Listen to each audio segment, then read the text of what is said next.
Hey, so my name is Brianna Shuck, and my topic today is K-pop.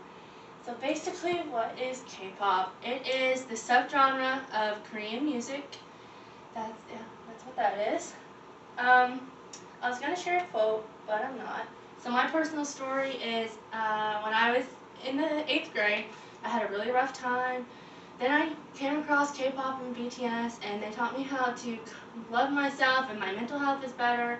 So that was good for me. And a quick preview. So today's speech, I will be covering K-pop and the misconceptions people have, the influence it's had globally, and the effect on mental and emotional health.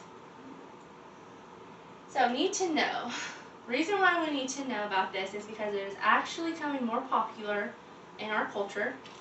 So it is relevant to us because, as Catherine Kim states, in order for the U.S. to capitalize K-pop, Western industries are incorporating it more and more into media sites like shows and social media and all of that stuff. So it's going to become more popular and you see it more. So I'll just inform you about it now. So the first one is misconceptions about K-pop. There are actually 3 big ones. The first one is about the fans. So a lot of people think that we're wasting our money and that we're going to go bankrupt eventually. The second one about fans is that we need to get a life, but for some people, this is their life and it's a community that they love.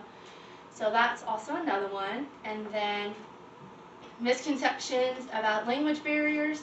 They kind of go together, but some people disregard it because it's automatically Korean, so they're like, whatever. But they're actually really meaningful, and so they think that they can't understand it, so it's not meaningful. But lots of them actually have really meaningful lyrics. Like BTS, they have really emotional and supportive songs. And then another misconception, which is really big, is due to gender, really. Everyone thinks it's girls dancing in school uniforms to bubblegum music and dancing provocatively, but it's not. There is actually more than girl groups. There's boy groups, soloists, all kinds of stuff, and they actually don't dance in schoolgirl uniforms. And then another one is social construct. They actually dress more androgynous, and I did an interview with someone I know, and she said, before she knew about K-pop, she thought it was just girls dancing. But then she starts to learn that they don't really care about gender and that they participate in each other's type of gender roles.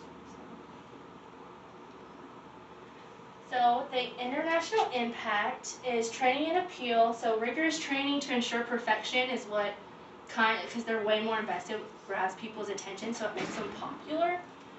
And then the flawlessness is what actually gains people's attention, so they're more likely to watch it. So that makes it popular because then all over the world they try to be like them. And then capitalism. So a journal from Hampton University states, like I said, in order for the U.S. to capitalize, they have to make it into mainstream media so they can make profit off of it. And in the early 90s, Asia went through an economic crisis, so South Korea made K-pop because they wanted it to be like America in the 21st century, where people automatically love it so much that they buy anything related to it. And the last one is popularity. So it's in mainstream media stores.